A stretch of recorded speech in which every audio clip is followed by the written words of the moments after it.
Astaghfirullah. Assalamualaikum warahmatullahi wabarakatuh. Bihamdillahi wassalatu wassalamu ala rasulillah wa ala alihi wa sahbihi wa mawalah wa la hawla wa la quwata illa billahi wa ba'du. Qala Allahu azza wa jalla ya ayyuhalladzina amanu taqullaha haqqa tuqatih wa la tamutunna illa wa antum muslimun. Wa qala sallallahu alaihi wa ala alihi wasallam, man salaka tariqan yaltamisu fihi ilma sahhalallahu bihi tariqan ilal jannah. Amma ba'du. Para pemirsa dan juga para pendengar di manapun Anda berada,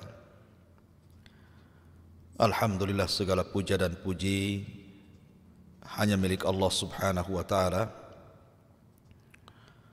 Di pagi hari ini kita dipertemukan di media ini sebagaimana Allah subhanahu wa ta'ala mempertemukan kita di media yang mulia ini di dunia. Semoga Allah subhanahu wa ta'ala juga mempertemukan kita di sorga kelak, amin ya rabbal alamin. Ma'asyiral muslimin yang dimuliakan Allah subhanahu wa ta'ala, pembahasan di pagi hari ini kita akan membahas sebuah pertanyaan soal kenikmatan surga. Dan pertanyaan ini muncul dari kalangan wanita, di mana dalam Al-Quran sering kita dapati kenikmatan bagi laki-laki dengan digambarkan sedemikian rupa, bidadari-bidadari yang disediakan Allah kepada mereka. Lalu apa kenikmatan kami di surga? Apa kenikmatan bagi para wanita di surga? Ini yang kita akan bahas di pagi hari ini. Apa kenikmatan yang akan Allah subhanahu wa ta'ala anugerahkan kepada para wanita yang menjadi para penghuni surga? Ma'asyiral muslimin yang dimuliakan Allah subhanahu wa ta'ala, kita tahu bahwa Allah subhanahu wa ta'ala telah berfirman di dalam Al-Quranul Karim, bagaimana Allah subhanahu wa ta'ala mensifatkan sedemikian rupa keindahan surga. Dan juga Nabi SAW juga demikian. Saya sebutkan satu riwayat daripada Abi Hurairah radhiyallahu an. Nabi SAW bersabda, a'dadtu li'ibadis salihin ma la aynun ra'at wa la udhunun sami'at wa la khatara ala qalbi bashar. Waqra in syi'tum fala ta'lamu nafsum ma ukhfiya lakum min qurrati a'yun jazaa'an bima kanu ya'malun. Dari Abu Hurairah radhiyallahu an, Nabi SAW bersabda, Allah subhanahu wa ta'ala berfirman dalam hadis qudsi, aku telah sediakan bagi hamba-hambaku yang saleh kenikmatan-kenikmatan di sorga yang tidak pernah dilihat mata, didengar telinga, bahkan terlintas pun di benak manusia tidak bisa. Maka bacalah kalau kalian berkehendak, fala ta'lamu nafsum ma ukhfiya lahum min qurrati a'yun jazaa'an bima kanu ya'malun. Dan jiwa tidak mengetahui apa yang Allah sembunyikan kepada mereka dari kenikmatan yang merupakan penyejuk mata sebagai balasan terhadap apa yang mereka kerjakan di dunia.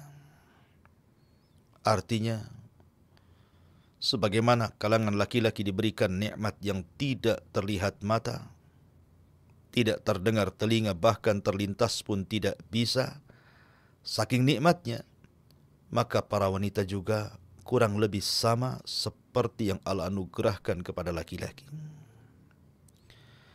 Ma'asyiral muslimin yang dimuliakan Allah Subhanahu wa taala. Di dalam hadis Nabi sallallahu alaihi wasallam, Nabi sallallahu alaihi wasallam mengatakan, "Idza shallatil mar'atu khamsaha wa shamat syahraha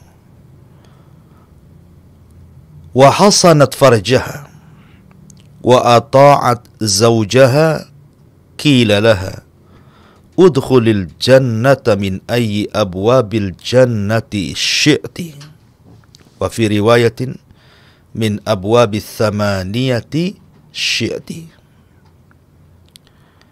Kata Nabi sallallahu alaihi wasallam, apabila seorang wanita melaksanakan salat 5 waktu, menjaga puasa Ramadan, berusaha untuk menjaga kemaluannya, taat kepada suaminya, maka akan dikatakan kepada wanita tersebut, masuklah engkau ke dalam sorga dari pintu-pintu sorga sesuai dengan kehendakmu. Dalam riwayat, dari 8 pintu sorga sesuai dengan kehendakmu. Ma'asyiral muslimin yang dimuliakan Allah Azza wa Jalla, tentu kalimat udkhulil jannah min ayyi abwabi al-jannati syi'ti, masuklah wahai para wanita ke dalam sorga dari pintu-pintu sorga sesuai yang kau kehendaki. Ini adalah bentuk takrim, kemuliaan. Kemuliaan dan juga tasyrif, keagungan bagi para wanita-wanita yang ditakdirkan Allah masukkan ke dalam sorga. Kenapa kemudian Nabi SAW menyebutnya di antara 4 perkara yang memudahkan wanita masuk sorga? Pertama, menjaga salat. Yang kedua, menjaga puasa. Yang ketiga, menjaga kemaluannya. Dan yang keempat, taat kepada suaminya. Karena ini disebut ummahatu af'alil khair. Bagi wanita, perbuatan 4 perkara ini termasuk induk daripada kebaikan. Artinya kalau seorang wanita menjaga salatnya, menjaga puasanya, menjaga kehormatannya, menjaga suaminya, maka perkara-perkara lain pasti akan lebih dijaga lagi. Kalau induk kebaikan ini sudah dilakukan, maka cabang-cabangnya akan memudahkan bagi wanita untuk melakukannya. Maka kenapa 4 perkara ini menentukan wanita itu masuk surga dan tidaknya masuk surga. Kan dalam sebuah hadis, ketika Nabi SAW diperlihatkan neraka, rupanya kebanyakan penghuninya adalah kaum wanita. Ma'asyiral muslimin wal muslimat rahimani wa rahimakumullah. Sebagaimana Allah Subhanahu wa taala memberikan kenikmatan kepada laki-laki, maka begitu juga Allah Subhanahu wa taala memberikan kenikmatan yang sama kepada para wanita di surga. Allah Subhanahu wa taala berfirman, "Wa man ya'mal minas salihati min dzakarin aw untha wa huwa mu'minun fa ulaika yadkhulunal jannata wa la yudlamuna nakira." Barang siapa yang beramal saleh baik perempuan ataupun laki-laki, atau laki-laki baik laki-laki atau perempuan, dan dua-duanya beriman kepada Allah, maka mereka akan dimasukkan ke dalam sorga dan mereka tidak akan mendapatkan perlakuan kezaliman. Dan dalam ayat yang lain Allah mengatakan, "Man 'amila salihan min dzakarin aw untha wa huwa mu'minun falanuhyiyannahu hayatan thayyibah wa lanajziyannahum ajrahum bi ahsani ma kanu ya'malun." Barang siapa yang beramal saleh, baik dia laki-laki atau perempuan, dan kedua-duanya beriman kepada Allah, maka kami akan berikan kehidupan yang indah dan kami akan balas mereka dengan sebaik-baik balasan sebagaimana apa yang sudah mereka kerjakan di dunia. Dan dalam ayat yang lain juga Allah mengatakan, "Man 'amila sayyi'atan fala yujza illa mithlah wa man 'amila salihan min dzakarin aw untha wa huwa mu'minun faulaika yadkhulunal jannah yurzaquna fiha bighairi hisab." Barang siapa yang beramal keburukan tidak akan dibalas kecuali dengan keburukan yang sama. Tetapi barang siapa yang beramal saleh dari kalangan laki-laki dan perempuan dan dia beriman, maka mereka akan masuk ke dalam sorga. Mereka akan diberikan rizki tanpa batas. Artinya, ada yang bersyirikat antara kenikmatan laki-laki dan kenikmatan perempuan. Apa yang diberikan kepada laki-laki juga diberikan kepada perempuan. Dan dua-duanya kenikmatan yang tidak bisa dilihat mata, didengar telinga, terlintas di pikiran manusia pun tidak. Saking nikmatnya sorga itu. Ma'asyiral muslimin yang dimuliakan Allah subhanahu wa ta'ala. Maka kaedahnya, sebagaimana disebutkan oleh para ulama, ketika Allah subhanahu wa ta'ala menjanjikan kepada laki-laki yang beriman dan juga wanita-wanita yang beriman dengan sorga yang penuh dengan kenikmatan dan balasan pahala dari kemurahan Allah subhanahu wa ta'ala, maka apapun yang tertetapkan dari kenikmatan bagi seorang mukmin laki-laki, maka itu juga masuk kepada kenikmatan kepada seorang wanita yang beriman, kecuali apa yang dikhususkan secara dalil.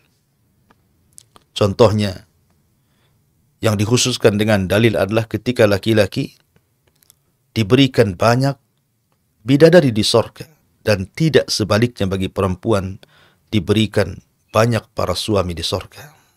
Ya, karena ada kekhususan dalil. Lalu, apa alasannya? Kenapa pula kemudian Allah subhanahu wa ta'ala memberikan semangat khususnya laki-laki agar berusaha untuk masuk ke dalam sorga dengan beramal saleh, kemudian menjadikan sorga rindu kepada mereka dengan dibentangkan panjang lebar dalam Al-Quran soal keindahan bidadari, dan tidak sebaliknya. Di dalam Al-Quran Allah subhanahu wa ta'ala tidak pula menyebutkan satu wanita memiliki banyak laki-laki. Maka jawabannya, pertama, la yas'al amma yaf'al wahum yus'alun. Jangan tanya apapun yang Allah lakukan, tapi kitalah makhluknya yang akan ditanya oleh Allah subhanahu wa ta'ala. Tidak perlu tanya kenapa. Tetapi walaupun demikian, kita akan mencoba mencari hikmah.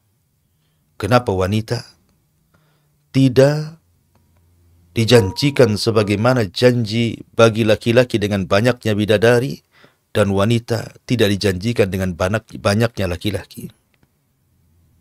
Ini jawabannya. Pertama, jangan tanya apa yang Allah perbuat, tapi merekalah yang akan ditanya Allah Azza wa Jalla. Yang kedua, karena tabiat manusia atau tabiat khususnya para wanita. Sebagaimana maklum, para wanita ini memiliki sifat yang berbeda dengan laki-laki di dunia, di mana rasa malu mereka jauh lebih besar dibandingkan laki-laki.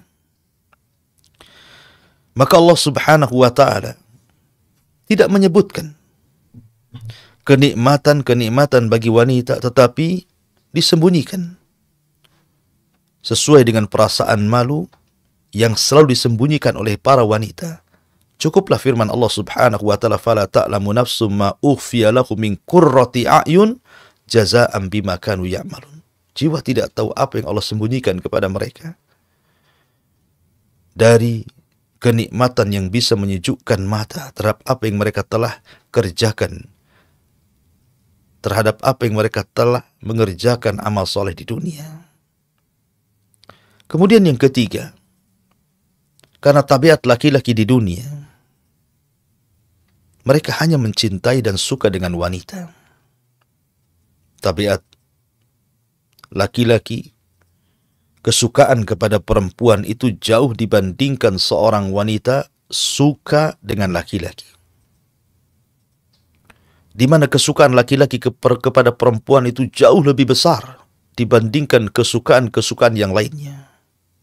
Tapi perempuan, tidak semua. Makanya banyak perempuan itu apabila sudah merasa cukup, sudah berusia, mereka tidak mau bersuami. Mereka tidak mau menikah. Karena kenikmatan wanita itu bersyirikat antara laki-laki, artinya dia suka laki-laki, di satu waktu juga dia suka dengan perhiasan, di satu waktu juga suka dengan kendaraan, di satu waktu juga suka dengan perabotan, dan begitu seterusnya. Sehingga Allah hanya menyebutkan bagi laki-laki kenikmatan dan tidak menyebutkan bagi perempuan di dalam Al-Quranul Karim. Kemudian juga sebagian ulama mengatakan seorang suami pikirannya fokus kepada seorang perempuan. Suami akan mencari istrinya, dan kecemburuan suami kepada perempuan itu, kalau dia orang berakal, maka akan kuat. Sehingga karena kecemburuan itu lahir karena kesukaan seorang laki-laki hanya kepada perempuan dibandingkan nikmat yang lainnya. Makanya kenapa Allah lebih banyak menceritakan bidadari bagi laki-laki dan tidak sebaliknya. Ma'asyiral muslimin wal muslimat rahimani wa rahimakumullah. Akan tetapi walaupun demikian, banyak nikmat yang Allah Subhanahu wa ta'ala akan anugerahkan kepada para wanita di surga. Nikmat apa saja yang akan Allah Subhanahu wa ta'ala anugerahkan kepada para wanita di surga? Pertama, para wanita di surga, mereka akan jauh lebih indah, jauh lebih cantik, jauh lebih mulia, jauh lebih indah dibandingkan para bidadari itu sendiri yang ada di surga. Padahal Nabi SAW mengatakan, walau anna imra'atan min nisa'i ahlil jannah ittala'at ilal ardi la adha'at ma bainahuma wa la mala'at ma bainahuma rihan wa la nasifuha ya'ni al-khimar khairun minat dunya wa ma fiha. Kalau seandainya seorang wanita bidadari sorga muncul ke dunia, maka dia akan menyinari antara bumi dan langit dan akan memenuhi bau yang sangat harum semerbak antara bumi dan langit, dan sungguh kerudung wanita-wanita sorga jauh lebih baik dibandingkan dunia dan isinya. Rawahul Bukhari. Artinya bahwa wanita-wanita sorga yang dulunya hidup di dunia karena kelelahannya dia beramal saleh, akhirnya sebagai balasannya Allah masukkan ke dalam surga, maka mereka akan diberikan kecantikan, keindahan, kemuliaan jauh dibandingkan wanita-wanita bidadari yang Allah ciptakan di dalam surga untuk melayani kenikmatan laki-laki. Perhatikan beberapa riwayat. Nabi SAW sampai mengatakan, kabiduha mir'atuhu wa kabiduhu mir'atuha. Hati sang bidadari merupakan cermin bagi sang laki-laki, dan hati sang laki-laki juga menjadi cermin bagi sang bidadari tersebut. Bahkan riwayat yang dikeluarkan Imam Bukhari dan Muslim, yura mukhu saqiha min warai lahmiha minal husni. Bidadari itu terlihat sumsum tulang betisnya di belakang dagingnya karena indahnya.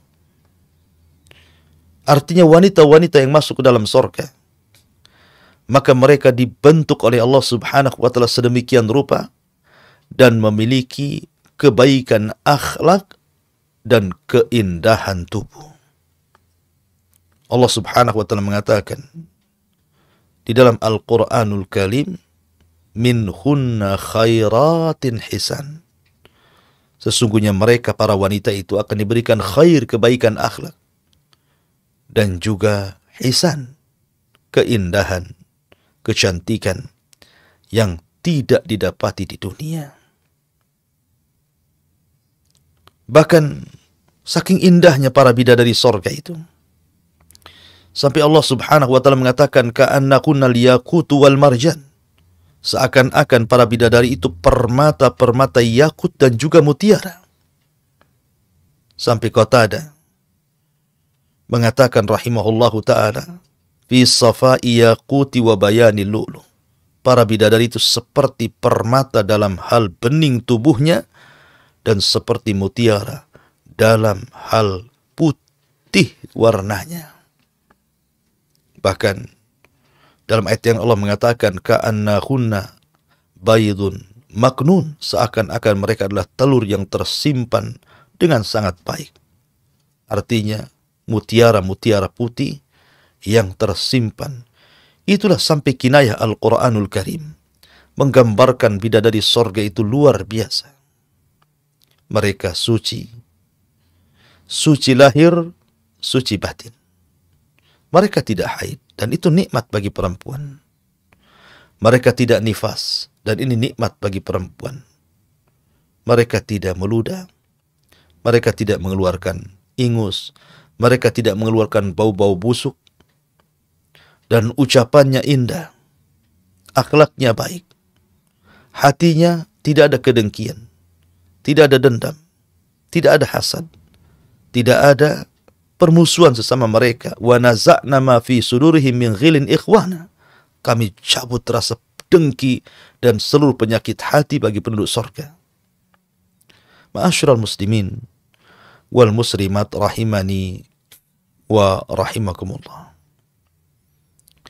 Jadi ketika Allah Subhanahu wa ta'ala dan hadis-hadis Rasul menggambarkan bagaimana keindahan, kesucian wanita-wanita bidadari surga, baik dari bersihnya badan mereka, indahnya dan cantiknya paras mereka, kemudian juga anggunnya akhlak mereka, itu tercampur menjadi satu. Dan itu tidak Anda dapati di dunia.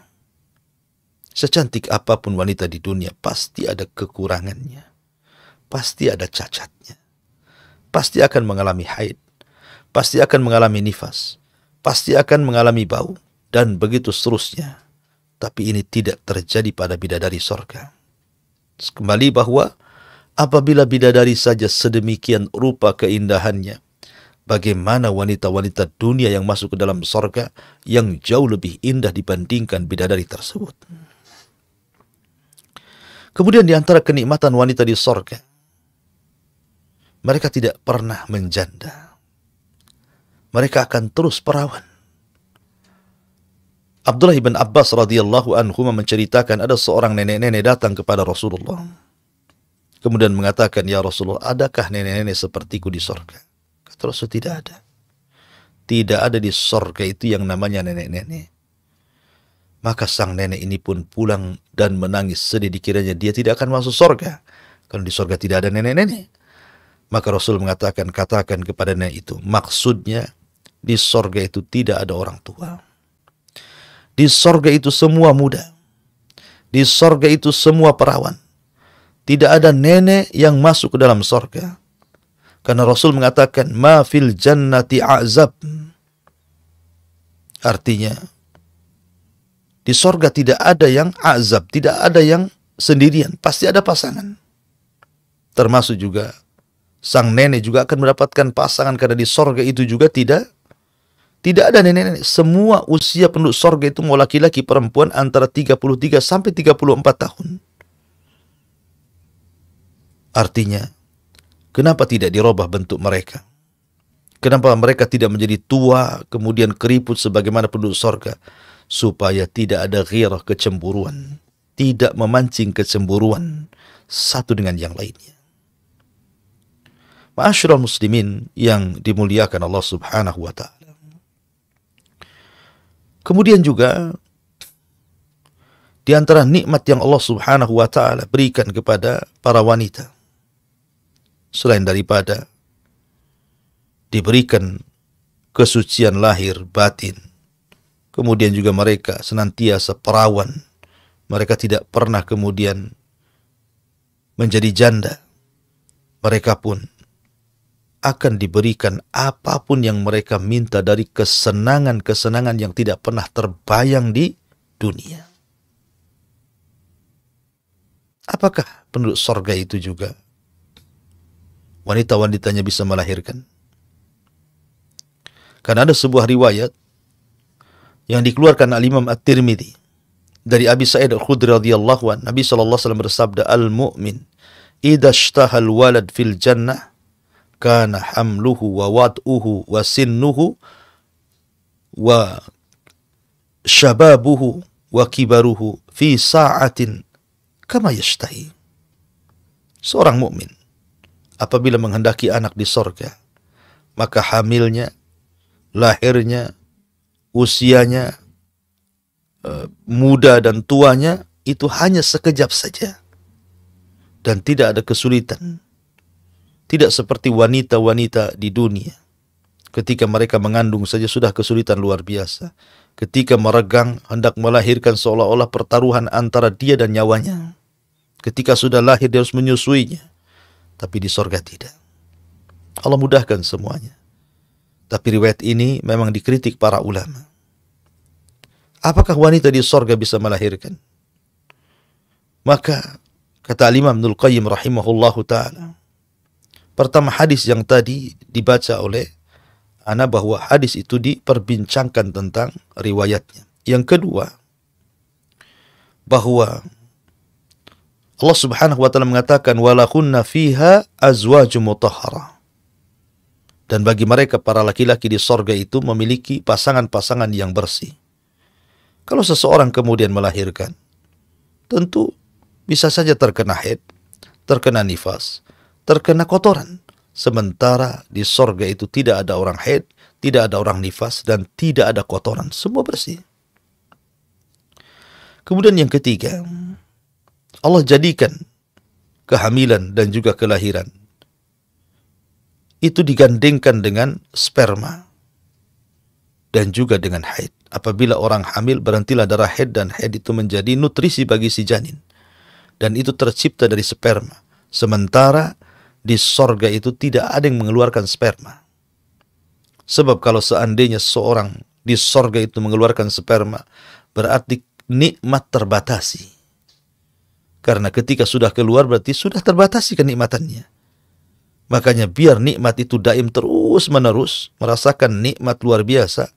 Makanya hubungan mereka antar suami istri di sorga tidak sebagaimana hubungan di dunia. Apabila seorang suami atau istri sudah mengeluarkan sperma, maka hilanglah nafsunya. Di sorga tidak demikian. Sehingga kalau seandainya, kata Imam Ibnul Qayyim, Allah menjadikan ada kehamilan, ada kelahiran, berarti ada haid, ada sperma, dan begitu seterusnya. Kemudian yang nomor 4, bahwa Nabi SAW bersabda, la yazalu fil jannati fadlun hatta yunshi'ullahu laha khalqan fayuskinahum fadlal jannah. Akan senantiasa di sorga itu keistimewaan yang Allah subhanahu wa ta'ala bangun, diberikan kepada manusia. Kemudian, walaupun seandainya seorang tidak punya anak, maksudnya begitu, tetap ada kenikmatan yang bisa tergantikan. Karena di surga itu ada anak-anak kecil. Dari anak-anak yang ketika di dunia meninggal sebelum balik, maka mereka akan wildanu mukhalladun, yatufuna bi aqwabin wa abarika wa ka'sim min ma'in.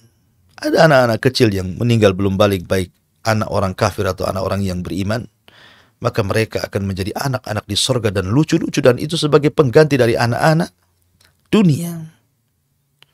Kemudian juga bahwa bisa juga dikatakan bahwa Allah Subhanahu wa taala berfirman, walladzina amanu wattaba'athum dzurriyyatuhum biimanin alhaqna bihim dzurriyyatuhum. Dan orang-orang yang beriman kemudian diikuti keturunan mereka dengan iman, maka kami akan gabungkan keturunan mereka di akhirat. Kalau seandainya ada keturunan di akhirat, tentu mereka jauh lebih baik, lebih mulia dibandingkan keturunan kita di dunia. Kenapa? Karena mereka tidak pernah bermaksiat sama sekali. Ini mustahil. Ya. Kemudian juga alasan yang terakhir bahwa sorga itu bukan tempat berkembang biak manusia, tidak sebagaimana di dunia. Maka dari alasan-alasan ini, wanita di sorga tidak akan melahirkan. Tetapi kalaupun seandainya mereka punya atau menghendaki anak, maka Allah akan anugerahkan kepada mereka. Karena apapun yang kita kehendaki ada di sorga. Ma'asyiral muslimin wal muslimat rahimani wa rahmakumullah. Untuk pembahasan terakhir, saya ingin membahas tentang 6 perkara secara singkat. Tentang wanita-wanita yang mereka masuk ke dalam sorga, itu ada 6 perkara atau 6 keadaan. Pertama, seorang wanita meninggal dan belum menikah. Apakah dia akan menikah di sorga?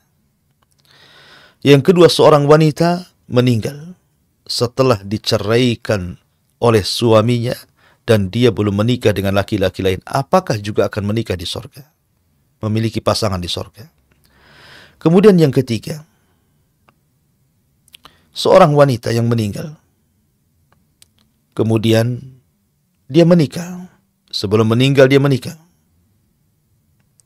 Tapi Allah takdirkan suaminya tidak masuk ke dalam sorga. Mungkin karena kekufurannya, karena maksiatnya, sehingga terpisah suami istri ini. Yang satu istrinya ke sorga, yang satu pula suaminya ke neraka. Bagaimana sang istri ini? Apakah dia akan menikah lagi di sorga, ataukah menunggu suaminya dikeluarkan dari neraka? Kalau memang Allah takdirkan tidak dikekalkan di dalamnya. Kemudian yang keempat, seorang wanita yang meninggal setelah suaminya. Jadi, antamuta ba'da zawajiha. Wanita mati duluan sebelum laki-laki. Kemudian laki-laki ini menikah lagi. Apakah juga si istri itu akan tetap juga, kalau seandainya Allah takdirkan suaminya masuk surga, akan tetap menjadi suami, ataukah dia boleh menikah lagi dengan laki-laki dari penduduk surga? Kemudian yang kelima, suaminya meninggal. Kemudian si istri ini tidak menikah lagi terus sampai dia meninggal. Mungkinkah kemudian dia akan kembali kepada suaminya?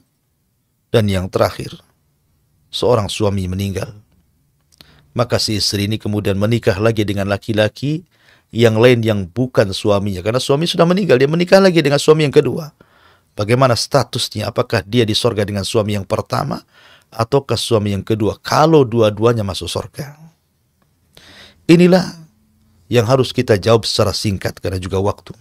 Yang pertama, adapun wanita yang meninggal tetapi belum menikah, maka Allah akan nikahkan dia di sorga dengan laki-laki dari ahli dunia yang masuk ke dalam sorga.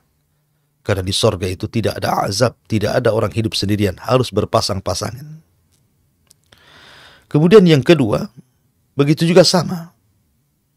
Seorang wanita yang meninggal setelah diceraikan, kemudian dia tidak menikah lagi sampai dia meninggal, tetap dia pun akan dinikah dinikahkan oleh Allah dengan laki-laki penduduk dunia yang masuk ke dalam surga sesuai dengan seleranya dan kenikmatannya.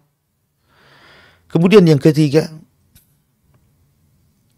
bahwa yang harus seorang wanita yang menikah, kemudian suaminya berpisah, tidak masuk ke dalam surga, malah pula masuk ke neraka. Maka kata para ulama, perempuan yang seperti ini, kalau seandainya laki-lakinya itu termasuk penduduk surga, artinya masuk neraka itu hanya karena hukuman dan azab karena kemaksiatan di dunia, maka dia akan tetap kembali kepada suaminya kalau dia belum bercerai. Tapi kalau seandainya si suaminya kufur dan dikekalkan di neraka, maka tentunya dia akan dinikahkan dengan laki-laki penduduk dunia yang masuk ke dalam surga. Kemudian yang nomor 4, bagaimana kalau seandainya wanita itu meninggal setelah suaminya?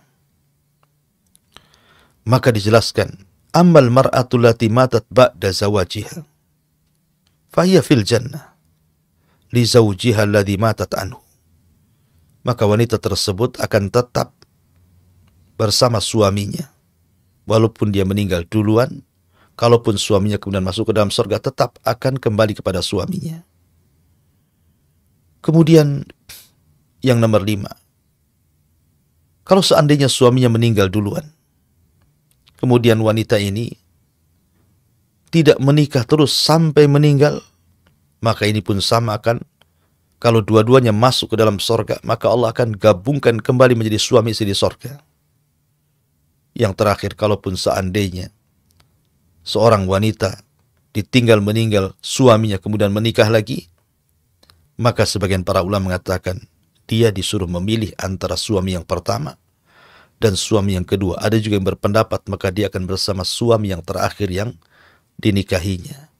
Wallahu a'lam, intinya bahwa wanita masuk surga akan sama mendapatkan kenikmatan yang Allah anugerahkan juga kepada laki-laki, pun sama Allah anugerahkan kepada para wanita. Mudah-mudahan kita semua termasuk ahlil jannah. Dan kita akhiri kajian kita, insyaallah kita buat tanya jawab sebentar. Silahkan bagi Anda yang ingin bertanya, kami kembalikan kepada moderator. Falyatafaddal mashkura.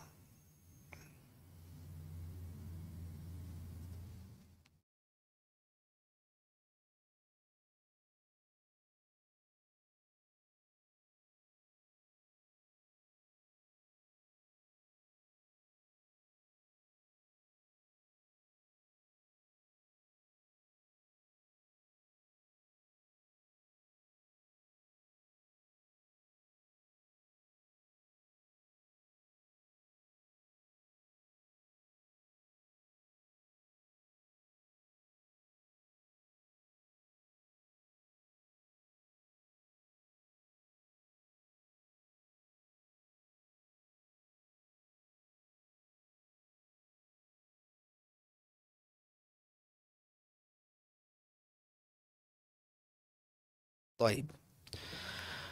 Pertama, semoga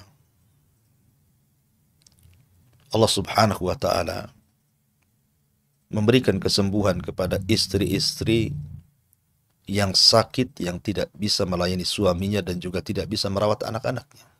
Dan ingat, sakit itu takdir dari Allah Subhanahu wa taala. Bersyukurlah kalau seandainya ada para istri yang sakit dan suaminya mau merawatnya. Betapa banyak di dunia ini yang justru ketika istrinya sakit, justru suaminya malah menelantarkannya. Ada yang sampai menceraikannya dengan alasan tidak bisa memenuhi hajat dan begitu seterusnya. Nabi Shallallahu Alaihi Wasallam punya anak namanya Ruqayyah bintu Rasulullah Shallallahu Alaihi Wasallam. Ruqayyah ini menikah dengan Utsman ibn Affan. Dan keluarga inilah yang pertama kali hijrah ke Habasyah, kemudian pulang ke Mekah, kemudian ikut gabung hijrah ke Madinah. Tetapi ketika terjadi tragedi Perang Badar, hendak berangkat ke Badar, Allah takdirkan Ruqayyah ini sakit. Ruqayyah ini sakit parah. Dan Utsman kepengen ingin perang, ingin terlibat dalam peperangan. Dia ingin sekali. Tapi Nabi Shallallahu Alaihi Wasallam melarang Utsman agar dia tidak ikut perang Badar, dan dia harus merawat istrinya, dan dia tetap dapat bagian pahala Badar dan juga harta rampasannya.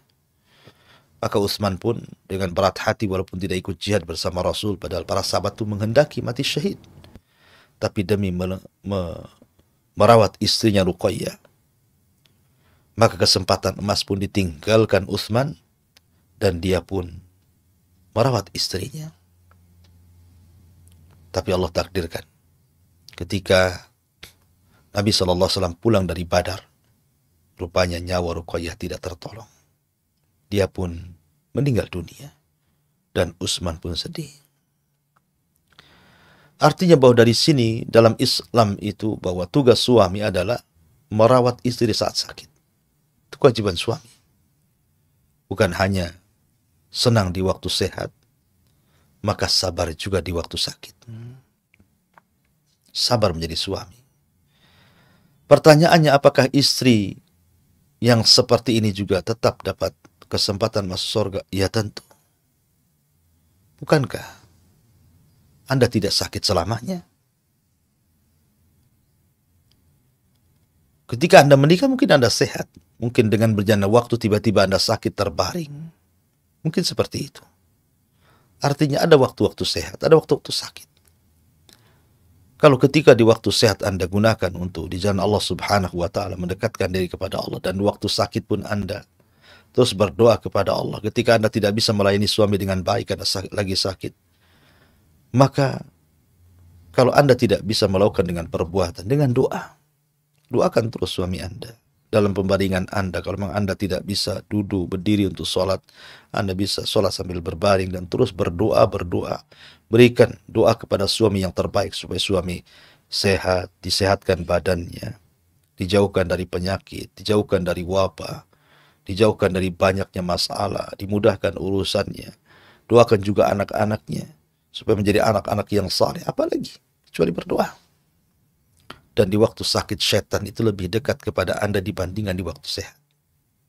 Maka banyak-banyak bersabar, ihtisablah, mengharap pahala kepada Allah Subhanahu wa Ta'ala. Tidak mustahil umat Muhammad itu pasti masuk surga. Walaupun masuk surganya ada yang direct, ada juga yang kemudian harus mampir ke neraka, tapi ujung-ujungnya juga masuk ke dalam surga. Wallahu a'lam. Ya, pertanyaan berikutnya dari Ummu Abdillah, masih dari Singapura. Bismillah. Ustadz, apabila ada kesempatan bagi seorang wanita untuk menikah, tetapi wanita itu mengulur-ulur waktunya untuk menikah hingga ajal menjemputnya, adakah dia bisa mendapat pahala sebagaimana yang Ustadz jelaskan tadi, wanita yang belum menikah dengan pahalanya? Jazakallah khairan Ustadz. Wa iyyaki. Iya, alhamdulillah. Jodoh itu di tangan Allah Subhanahu wa Ta'ala. Mati, jodoh, umur, rizki, semua di tangan Allah. Ya mungkin ketika Anda mengulur-ngulur akhirnya tidak punya jodoh, itu sudah takdir Anda. Tetapi mengulur-ulur waktu untuk tidak menikah, ini yang ditanyakan alasannya. Kenapa? Kenapa Anda mengulur-ngulur waktu?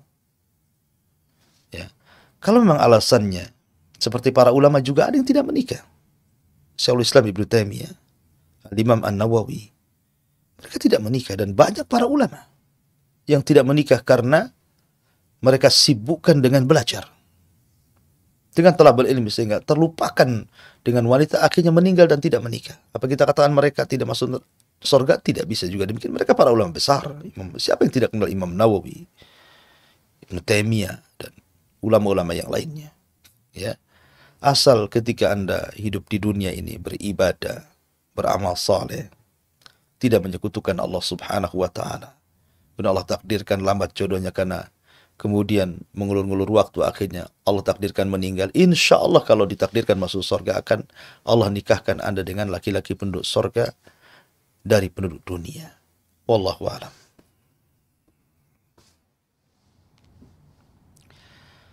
Ya, dari hamba Allah di Bekasi. Afwan Ustaz, mau tanya, apakah ada pahala khusus bagi istri pertama yang bersabar dengan suaminya yang menikah lagi?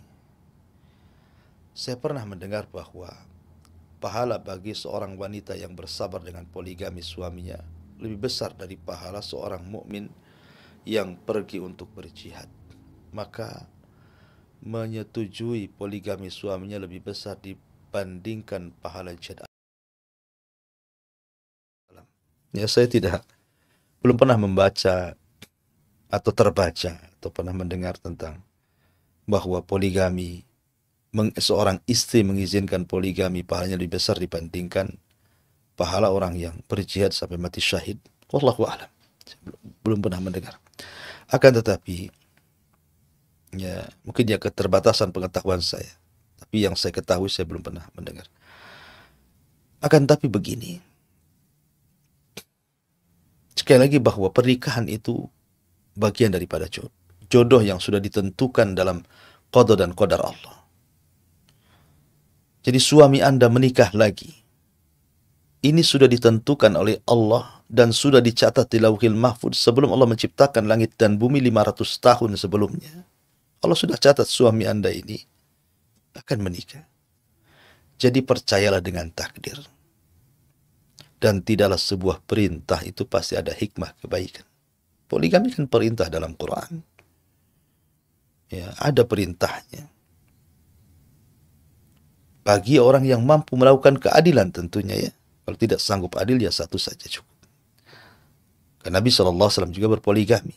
Abu Bakar, Umar, Utsman, Ali semua berpoligami. Para khulafaur rasyidin berpoligami. Dan para sahabat hampir sebagian besar berpoligami. Belum juga para ulama dan begitu seterusnya.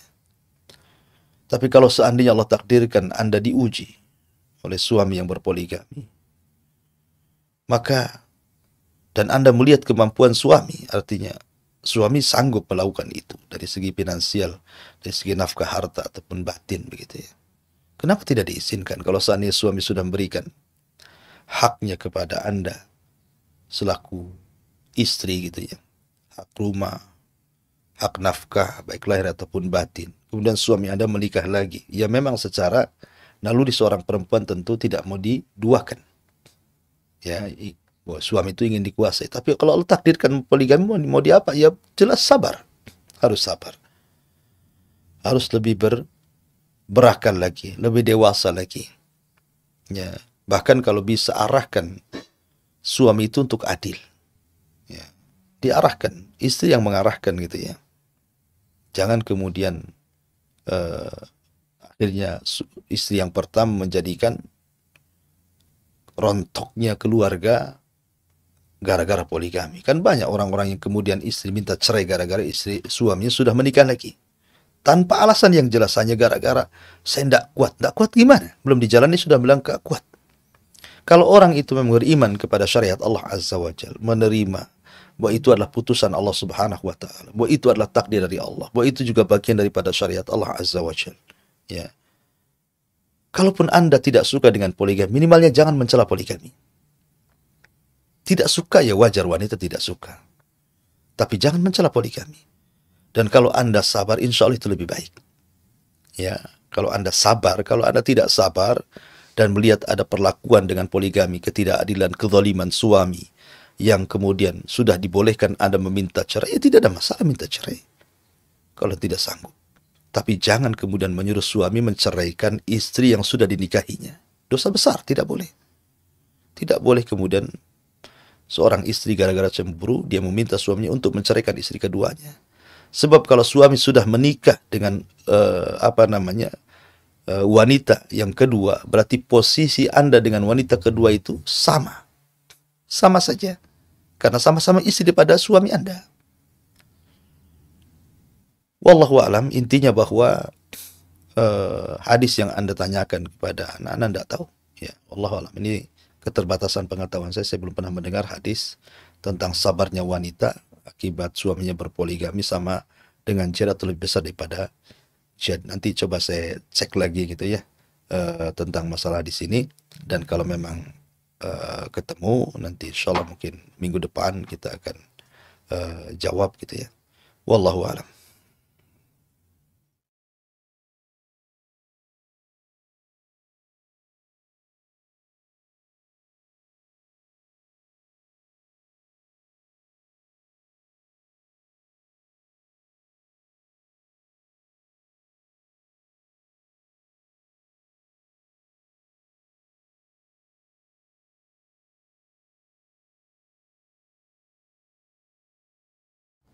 Alhamdulillah.